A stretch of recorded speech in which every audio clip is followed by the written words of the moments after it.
starts now. Thanks for joining us tonight at 10. The new year brought a new leader to East Mississippi Community College. Dr. Scott Alsobrooks was named the school's president back in December. Now that he's settled in, our Quentin Smith sat down with Dr. Alsobrooks. He also joins us live now in the studio with more. Hey, Quentin. Scott, it's been nearly 3 months since Dr. Alsobrooks took over the helm at East Mississippi Community College. He's a community college graduate himself, so he says it's a personal goal for him to not only continue moving the college forward, but to also help lead students along the right path. Leading East Mississippi Community College forward is the job Dr. Scott Alsobrooks is now tasked with. However, while he's eager to take on the position, he acknowledges there are a few challenges ahead, including a decline in student enrollment. I think one of the reasons is we're a victim of the success of this area because people can go to work. There's lots of jobs. Unemployment is very low, which is a very good thing for this community. But a lot of times when people had that option to go to school or go to work, they'll go to work. So I think that's one of the reasons that enrollment's down some.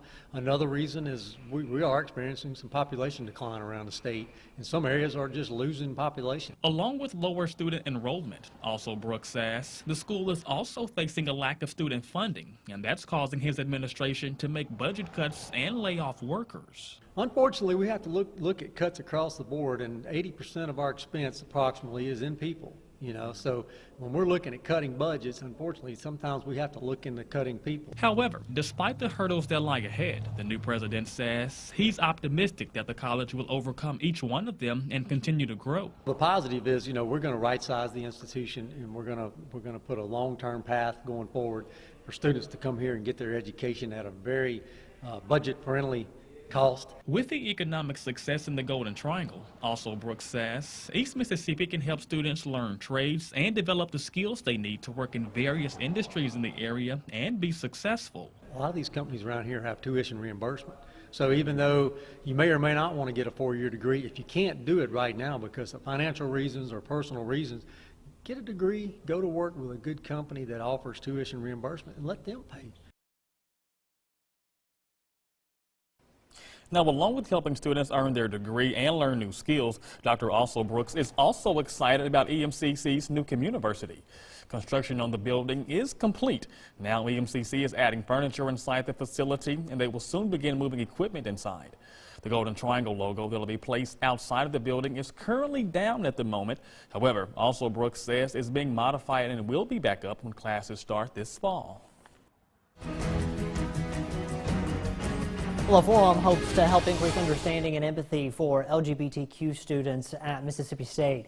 Tonight, Mississippi State's LGBTQ plus community, along with the Holmes Cultural Center, sponsored a panel discussion. MSU faculty, students, and staff engaged in a conversation on how religion influences LGBTQ people. Well, MSU program coordinator Kay Mamaya says that events like this are vital to increasing diversity awareness on campus. As a university, we're trying to serve for all the students, so we want students to feel welcome and comfortable with who they are. So we're really trying to raise the visibility and then awareness of the community here on campus. Well, this evening's discussion is a part of a series of diversity and inclusion events that MSU Holmes Cultural Center sponsors throughout the year. A 3-car accident in Oktibbeha County caused traffic to be backed up along Highway 82 this afternoon. The crash happened in the westbound lanes just before the Hickory Grove Road exit. One of the vehicles you see here overturned and rolled into the ditch off of the highway. The good news is no injuries were reported. The East Oktibbeha County Volunteer Fire Department assisted the Mississippi Highway Patrol in that investigation. Time now to toss things over to Chief Meteorologist Keith Gibson to get a first look at our Wednesday forecast. Hey there, Keith. Scott, pretty inactive across our region right now. We do have a little batch of higher clouds streaming on in, not really too terribly thick, so temperatures will continue to cool. We're actually down now to 51 in Columbus. The wind is calm across the area. Lows tonight down into the mid to low 40s. It looks like a fairly tranquil night. Tomorrow, mostly sunny, very similar to what we had today. Highs a little bit warmer, though, into the mid 70s. And as we continue into your Friday, we stay in the mid 70s, still a fair amount of sunshine mixed with some clouds. Rain chances, though, are in the forecast. We'll talk about that for your weekend in just a few more minutes. Well, a startling drop in the number of students in the Columbus Municipal School District is drawing concern.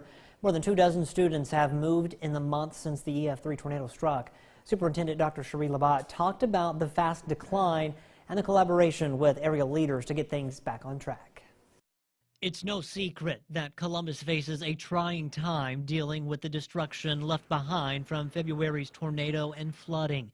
Families uprooted, some forced to leave town feeling empty. That's a scary feeling, you know, and a feeling that, you know, unless you've been in that situation, is difficult, especially when you have children.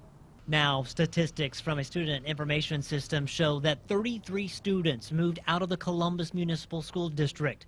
What's more alarming, Dr. Cherie Labat says, is 20 of those 33 have moved out of the state entirely. I think that's an issue of going to live with relatives. So I think that there's some part of it, if we wanted to draw a line in correlation to the storm, that those 20 students, at minimal, probably left to go stay with relatives. The Monday after the storm, 400 students were absent. Dr. Labat says if 25% of that group left, it put a financial strain on the district. When you saw that number, it was alarming. Very, very, because every dime counts, you know. The school's funding is based on student population. Dr. Labat did the math and found that with 33 students gone, that's around $165,000. Looking at those numbers, it seems significant, but if the trend continues, it's only been a month out, it's important to show how we have to collaborate as a community to make sure that we're meeting all the needs of the people that have been impacted, because there's indirect and direct impact of the tornado. Dr. Labat is working closely with emergency management, nonprofits, and other leaders to get ideas on how to rebuild the city and the school district. Anything we can do to keep those families here and understand that we're going to support them and want them to stay in this community. Well, now we're just waiting on the hopes of getting federal funding. Much of that was delayed due to the flooding damage assessments.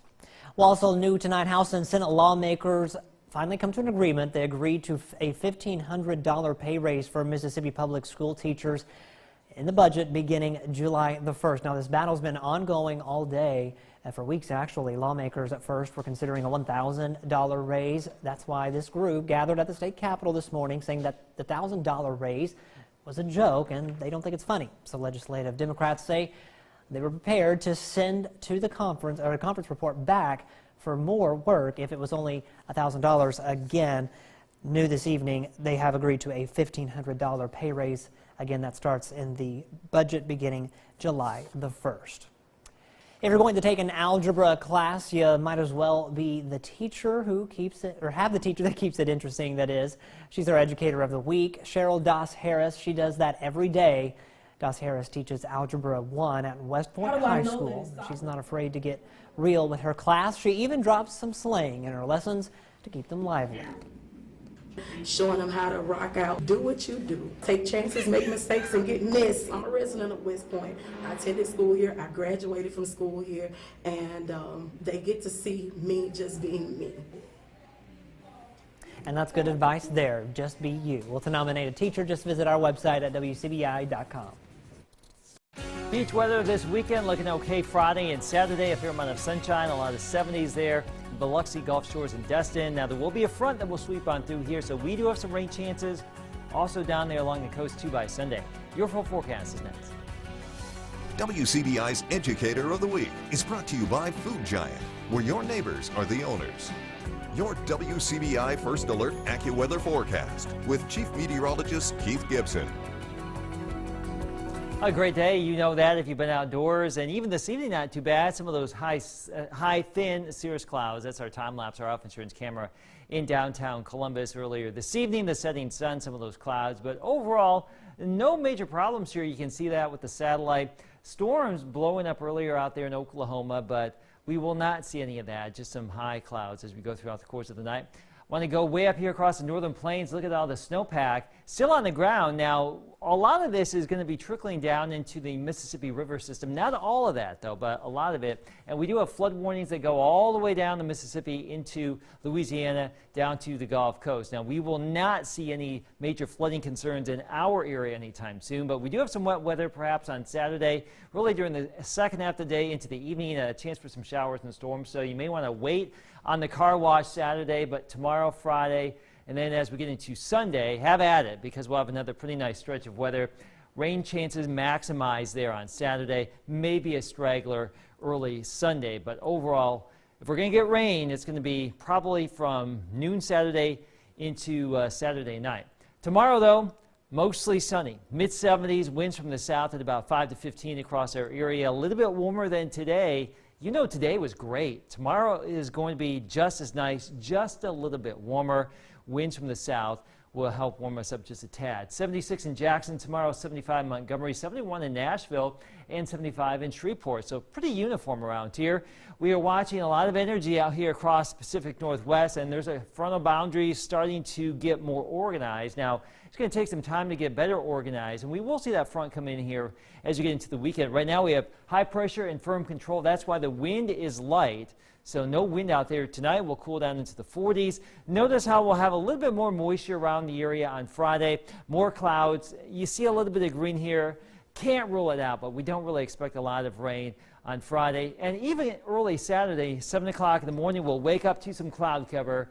It may be threatening at times early, but I think by the mid to late afternoon, that's when the rain chances will start to come on in from the northwest with that frontal boundary. And that will kick on through here. It does not look like a severe weather maker. Of course, we'll continue watching it, but always a blessing when we don't have strong storm potential this time of year. We may squeeze out some rain, perhaps a quarter of an inch to perhaps an inch around the region this weekend with that front. Here's your AccuWeather 7-day forecast, and overall for the next 7, not too bad here. Now we will be in the 70s through Saturday out ahead of that front. Behind it, upper 50s Sunday, maybe 30s again Sunday night, so we're not done with that yet. 60 Monday, back into the 70-degree range by next Wednesday. Some Mississippi State football players try to prove they have what it takes to play at the highest level. Tom takes a look later in sports. Watching WCBI News at 10 with Scott Martin. Welcome back, everyone. Sinus problems are more often than not a nuisance, but sometimes they can actually be more severe. In our Health Talk with Baptist, doctors discuss treatment options for chronic sinusitis.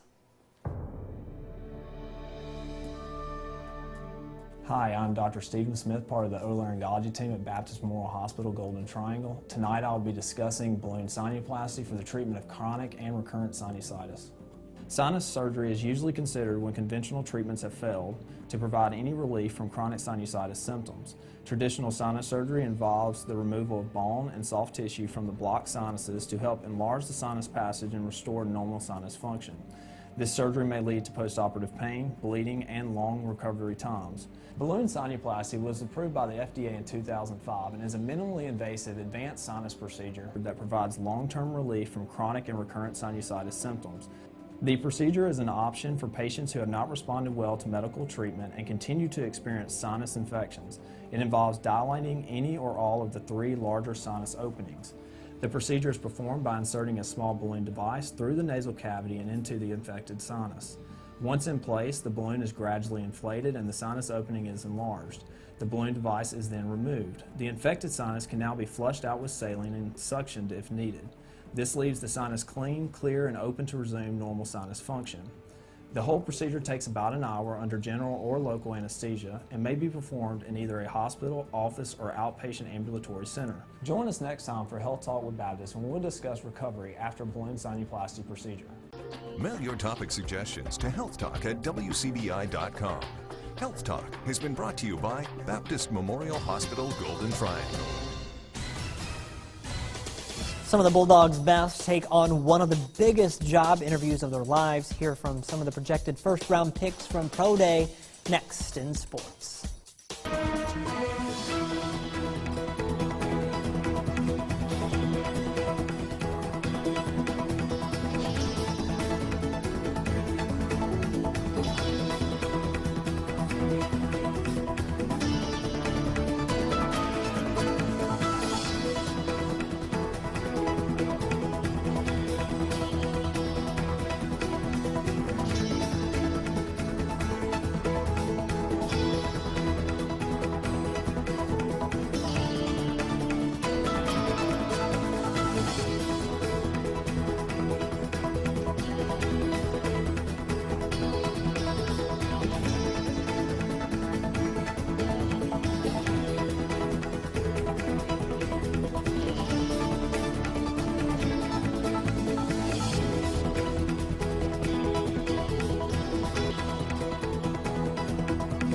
WCBI Sports with Tom Ebel.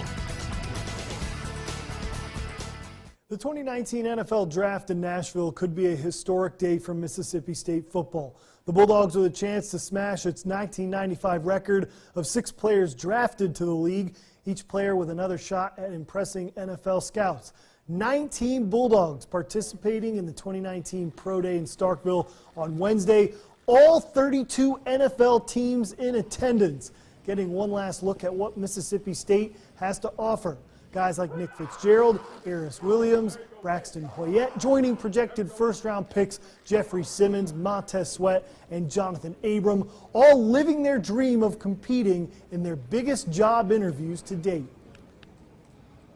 This is what I dreamed of coming up as a child, man. My brother in the backyard, you know, hitting trees with shoulder pads on, you know. One day, gonna put my mom on a big land, you know, big house. And, you know, the dream's coming to reality now, you know. Doing interviews with teams, NFL team, talking to teams I watched when I was growing up. So just one of them things, you know, to be, I say blessed, you know, you're just blessed for the opportunities. A lot of things that, you know, when you come in as a freshman, you look to and say, hey, you know, that'll be cool one day. I get to do that. And just when you finally there, like, whoa, I made it. So, you know, it was cool, you know, blessed I had the opportunity to get to do it. I feel like I'm a very unique player. I can't really specify myself to a player in the league right now. I feel like I'm very unique. What I do is watch pass rushers, though. Von Miller, Khalil Mack, they're both speed to power guys like I like to do. People that are showing a lot of interest, you know, they're looking at me as a quarterback. And, you know, it's great that I can come out here and showcase I can do other things. I'm completely fine and willing to go out and play a different position and you know, do whatever I got to do to make the team. But first and foremost, quarterbacks. Jeffrey Simmons did not participate in position drills recovering from his ACL injury, but he did put up 28 reps on the bench press. For more from Jeffrey on his offseason, go to our website, WCBI.com. Alabama men's basketball wasting no time hiring its replacement for Avery Johnson. The Crimson Tide naming former Buffalo head coach Nate Oates to the same position. Oates was the MAC Coach of the Year for the past 2 seasons, leading Buffalo to back-to-back conference championships and setting a school record 32 victories this past year. He also won 2 NCAA tournament games while at Buffalo. The remaining jobs open in SEC men's basketball, Texas A&M, Arkansas, and Vanderbilt. Another trip to the Final Four remains 2 wins away for Hail State Hoops. Mississippi State arriving in Portland, Oregon today for preparations for its Sweet 16 matchup. Our coverage beginning on Thursday. WCBI Sports' Courtney Robb is off to Portland with the Bulldogs. She'll be leading our coverage starting on Thursday with MSU practice and media availability. Here's the schedule in case you missed it. Bulldogs taking on Arizona State, 8 p.m. tip-off on ESPN2. Then, after that, staying up well past our bedtimes, Oregon taking on South Dakota State. Those 2 games determining who will be the Elite 8. We'll find out by late Friday night. That does it for sports. We'll ask your forecast coming up right after the break. WCBI's NCAA tournament coverage of the MSU Lady Bulldogs in Portland, Oregon is brought to you by Visit Columbus, the city that has it all. Monroe County Farm Bureau, Columbus Orthopedic Clinic and Outpatient Center, Aberdeen RV, Family Focus, and Bank First, a better way. Well, flowers are blooming and the weather is warming up just in time for the Columbus Spring Pilgrimage. And when the visitors return tomorrow, there will be a welcome return to the tour of homes. Waverly Mansion in Clay County is back. The unique plantation home is under new ownership, and even though the new owners are working on renovations, they want to extend the hospitality to the stately home.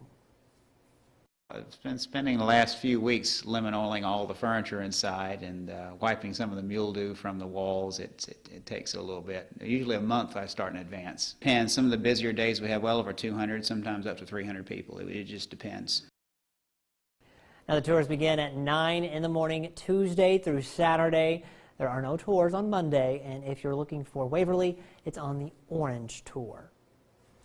Weather is looking pretty good here. Usually we have some pretty interesting weather around pilgrimage time, but I think overall Saturday we may see some wet weather, but no severe weather foreseen at that point with that system as it comes on in. And that would be in the afternoon and evening. So overall that 7 days is looking pretty good there, Scott. It sure is. 75 on Friday. We'll gladly take it. Yeah, very nice. Love it. And I think tomorrow night, speaking of the pilgrimage, the I think it's kickoff the party. kickoff party tomorrow, I believe. It's going to be a great evening out there. Perfect weather for that. We like it. Thanks, Keith. Thanks for watching, everyone. Have a great night. We'll see you right back here tomorrow.